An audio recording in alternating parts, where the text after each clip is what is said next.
नमस्कार.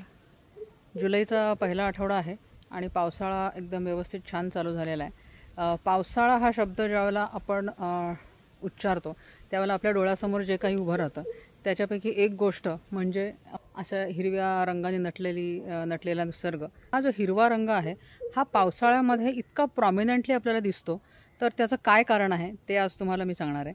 क्लोरोफिल नावाचा colour pigment असतं आणि त्याच्यामुळे हा झाडांना मिळतो.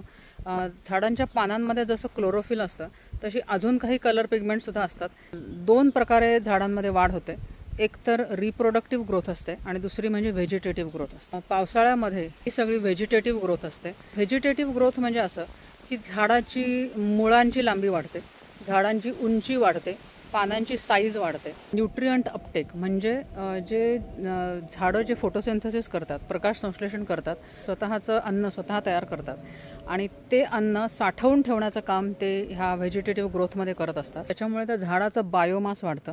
बायोमास म्हणजे त्या झाडाची गर्थ वाढते. मोठ्या प्रमाणावर खूप जास्त प्रमाणात झाडांना पानं तयार होतात. रिप्रोडक्टिव्ह ग्रोथमध्ये फुलं येणं, फलधारणा होणं, बी तयार होणं आणि बी सीड डिस्पर्सल म्हणजे ते बी लांब लांबपर्यंत पक्ष्यांच्या मार्फत पोचवणं, त्याच्यासारखं नवीन एक जीव तयार करणं, त्याची नवीन पुढची जनरेशन तयार करणं, हे त्या रिप्रोडक्टिव्ह ग्रोथचं काम असतं. प्रोडक्टिव्ह ग्रोथ ज्या वेळेला होत असते त्यावेळेला आपल्याकडे साधारणपणे उन्हाळा असतो, म्हणजे मार्च एप्रिल मे वसंत ऋतू असं म्हणू शकतो. रिप्रोडक्टिव्ह ग्रोथ घडवून आणायची का व्हेजिटेटिव्ह ग्रोथ घडवून आणायची ते मेरिस्टेमॅटिक सेल्स ठरवतात किंवा मेरिस्टेम्स ठरवतात.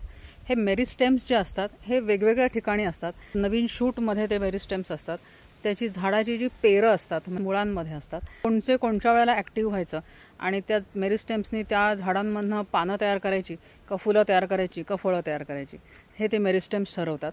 ट्रिगर असतं वातावरण. ते आता पावसाळ्याचं जे वातावरण आहे अतिशय आल्हाददायक. आपल्या माणसाच्या मनाला सुद्धा असं वाटतं की वा सगळं छान चालू आहे आणि कुठेही काही प्रॉब्लेम्स असतील ते सुद्धा असं निघून गेल्यासारखे वाटतात. तर तसंच ह्या झाडांना सुद्धा वाटत असावं. झाडांना असं वाटतं की छान मस्त जमिनीमध्ये भरपूर पाणी आहे, पालापाचोळा पडलेला आहे, त्याचं छान खत झालेलं असतं. वातावरणसुद्धा छान असं भयंकर उन्हाळा किंवा असं रखरख असं काही नसतं आणि अशा वेळेला झाडं एकदम सेफ फील करतात.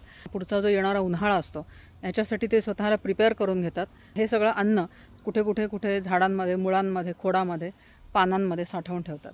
आणि ज्या वेळेला झाडांना ताण बसतो म्हणजे पाण्याचा ताण असतो, उन्हाचा ताण असतो आणि असं वाटतं की आता आपण जगू का नाही, आपण आता मरून जाऊ, भीती वाटते, अशा वेळेला ते रिप्रोडक्टिव्ह ग्रोथ घडवून आणतात.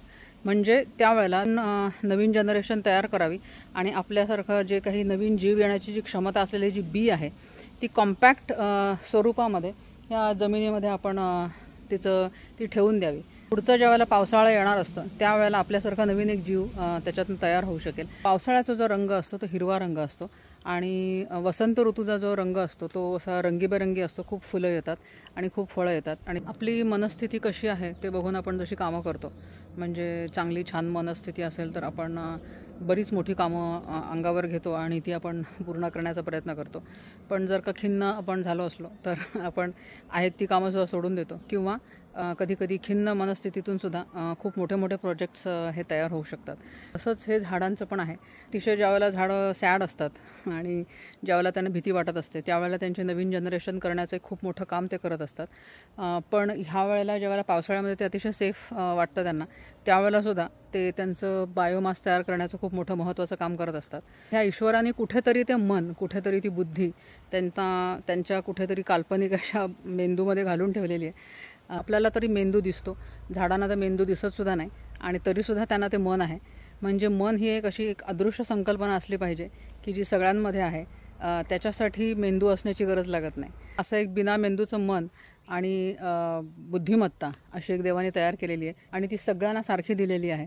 आपलं स्वतःचं सर्व्हायव्हल हे प्रत्येकाला नीट समजतं आणि त्या सगळ्यांच्या सर्व्हायव्हलला आपण माणसाने हे मान दिला पाहिजे.